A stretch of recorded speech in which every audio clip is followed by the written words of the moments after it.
Hey everybody, greetings from Ireland. Thank you all for the get well wishes. I'm doing much better, have a little bit of a COVID cough remaining, but other than that, doing just fine.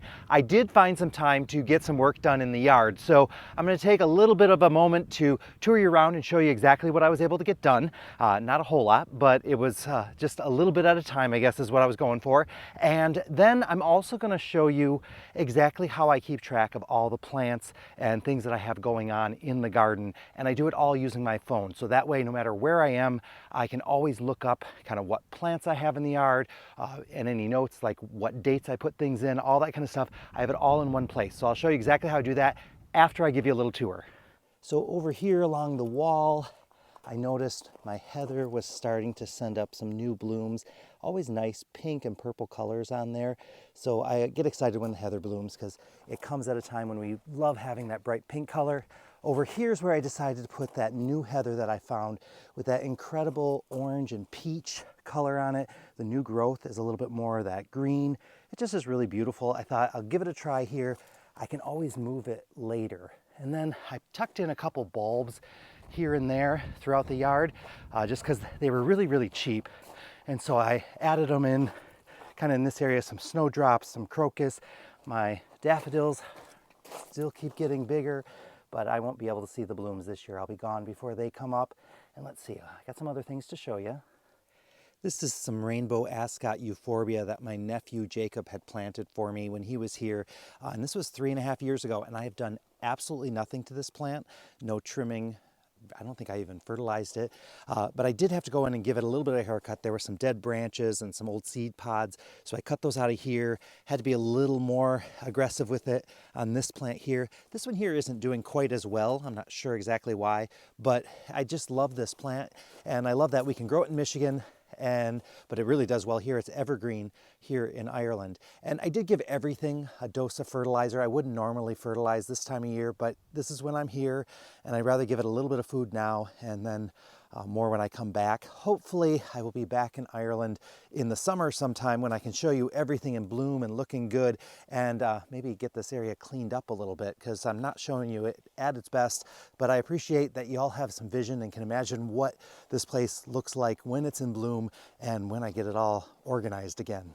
Over here by the gate, I cleaned up a little behind the rock wall because my bluebells are starting to come up. I absolutely love these when they start to bloom, and they've naturalized really well. A neighbor gave them to me. She had got them someplace close to her home place, and she always had them when she was growing up, and she thought I needed them in my yard. But you can see they do a nice job of spreading. I could easily start dividing these at any time, but you know, I just like the fact that they're really no nonsense. They tend to come up through the grass, but it helps, I think, if I just give them that little cleanup, give them a little extra breathing room so that they can kind of just keep doing what they do. And when those flowers come up, it's absolutely beautiful.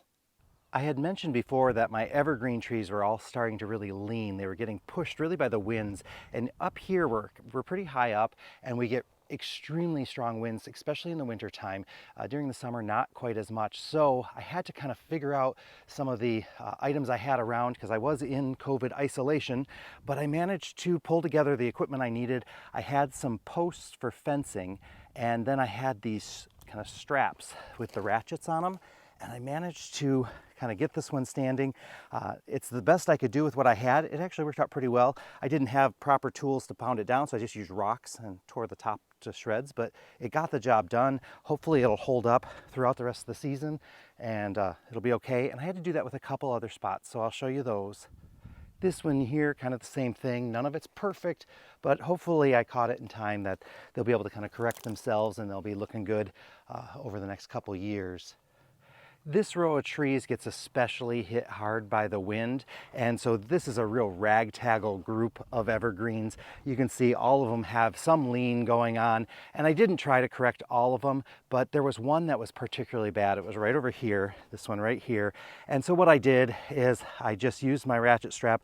I wouldn't recommend doing this, but I did it anyway. I just kind of connected it to this trunk and then use the ratchet straps to kind of correct that one the best I could and just make and do with what I have here. So I think eventually I can't imagine being able to correct all these. And evergreens, once they start going wonky, can be a little bit of a challenge to get back to normal. So I have a feeling what I'll end up doing is maybe front planting something else in front of there and just use that as kind of a backdrop.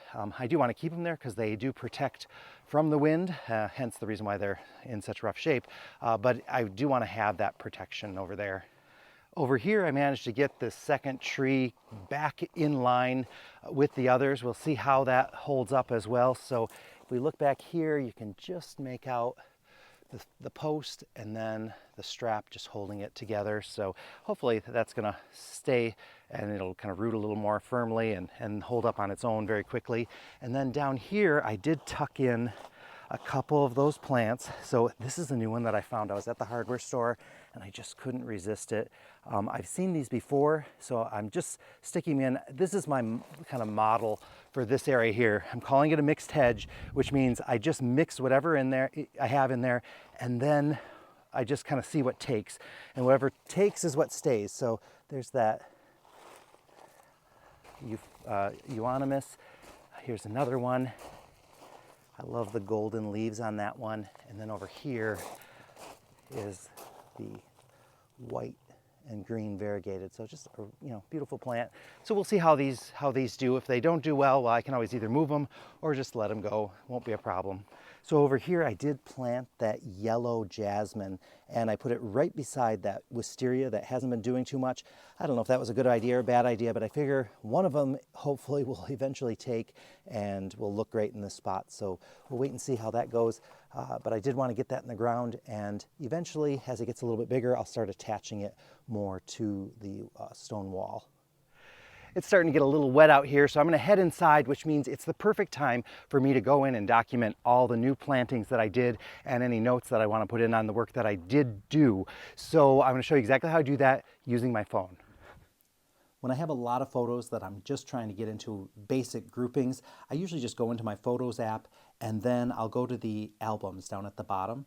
And like when I was at the Trial Gardens, what I did is every day I'd go in and I'd put all the different plants into different categories. So I'd put the verbena in one folder, petunias, begonias, salvia, foliage plants, other plants, geraniums. And this helped me kind of keep them organized each day because I was dealing with thousands and thousands of photos. Now to get your photos into different folders, like for example, you can either take the photo individually, and it's a little different depending on what phone you have, but like on the iPhone, you just hit this little icon down in the left corner, and then you can go down here and I can say add to album, and then I can pick whichever album I'm thinking I want to use, so I can just put it in there. So however that you want to work that, or if I want, I can also go in and I can use the multi-select tool. So I can hit select. I don't know if you saw what I hit there. I'll hit cancel again. So up at the top there's that select button, and let's say these photos I took today, I want to get those all into one folder. So I have it select them, then I do the same thing and I can just group select them, and that can be a very fast way to get everything into different folders. So love that feature. But when I want to be more specific, I use an app called Trello. And you can think of Trello a little bit like a Pinterest where you create boards. So one of my main boards here is an Irish garden board. And from that board I can create little mini boards on it as well. So I have my field border here and I go ahead and include pictures of all the plants that I have in that section. So like for example, what I make sure to include over here, I always make sure that I have a cover photo because it makes it really easy for me to be able to see the plant and get the information. But then as I go down, I can look a little bit farther and I can see my attachments. So I have the front of the card, but I also make sure and take a photo of the back of the card. And you can see here, I make sure and get the entire card on there. So what always happens is if I were to crop it a little bit too much or whatever, I'm going to always think that the information I'm looking for is going to be down, in another section that I missed, or I'm going to, think that I've got information on there that I don't. It's also helpful if I had to go back to a nursery and I was looking for this specific variety, if I can show them the tags, a lot of times they'll know exactly which grower they got it from and they'll know exactly which plant it is. So it's just a really nice thing to make sure that you kind of keep that consistency. Now I can also look here in the activity, it'll tell me exactly when I uploaded those photos. So July 5th, 2016, that's really handy, especially if I post these to Trello on the day that I planted them. If I don't, I can always write in the comments, which day I planted it or any details that I wanted to have. I can just write the comment and hit save. The other thing, they do have it set up where you can add like more photos and different documents and things like that. But on the free version, there's a size limit. But I did find a little workaround for that. Again, I will admit that the interface on Trello is a little clumsy, so there is a learning curve. But once you get used to it, it's not that bad. So what I'm going to do is I'm going to show you, I got a new climber. So I'm going to skip past the sunken garden, the side of the house, the driveway. So these are all location-based boards, but I do have one just for my climbers because I like to be able to just go into one spot and compare them or be able to see them all in one spot. So I'm going to go all the way down to the bottom. Here I have add card. So the card that I want to add is my yellow jasmine, and that's the one that I just added. So jasmine, there we go, hit add. Now I'm going to click on that little board. If I want to add a card, I have to just pull down, and then I hit cover, and when I say card, I meant cover, so that I have a choice. I could just give it like a little yellow background or a color background of any kind, but instead I want to put a photo. So I'm going to choose from my photos, and I want to put this one in there. And this is my workaround. I upload 2 cover photos. So then I put this one in there. And now, you can't really see this one right now. There we go. So this is the one that I want for my real cover photo. So I'm going to hit done. And now when I cut, that cover photo is going to always be there. I can always come on up, take a look. It's kind of nice to be able to see everything there. But then, oops, cross that off. And then there is, oops, it says 1, 2 of 2. Oh, there. I have to go the other way. And then I have my other information that's all about the plant as well. So I was able to get there from just by kind of scrolling between the two. But now I want to go back, X out of that. But they're also located here in the history there. So it's a little secret workaround for Trello to get past their size restrictions. Now it really makes it so you can only use photos. So if you're going to try to upload a PDF or something, you're probably going to need the upgrade. But for what I use it for, this is absolutely perfect.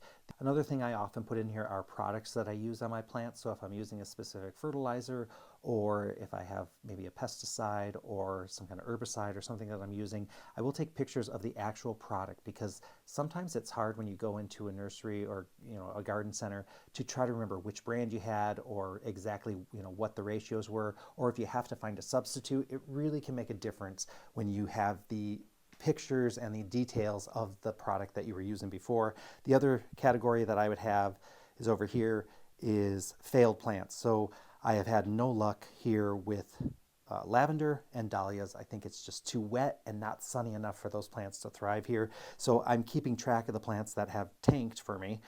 And then I have another section called garden shots. These are just photos from the garden. Now again, you'd have to do these all as cover images and then go down here. I was able to do these before they had the size limits. So you can see I just have a bunch of photos. A lot of times it's nice to include your in-progress photos here. I do often take photos of things when I first plant them as well. That way it's easy for me to remember exactly what they looked like at that time. Now one thing you can do is you can move things around. So I can move this one over here. So that's kind of nice. Or if I wanted to take one of these, like I want this one and I want to move it up, I can move them up and down along the boards as well, and that's just by pushing down on it. And this app does work on your phone. You can use it on a tablet or on a computer screen. So there, you just have to log in and it stores all your information, so it brings it up onto the device for you. So you're not restricted by device. So you could be using your Android phone, but you could be using an iPad as well, or an Apple computer, or any kind of device. Trello works on all of them, so it's just really handy way to be able to organize all this information and all these details.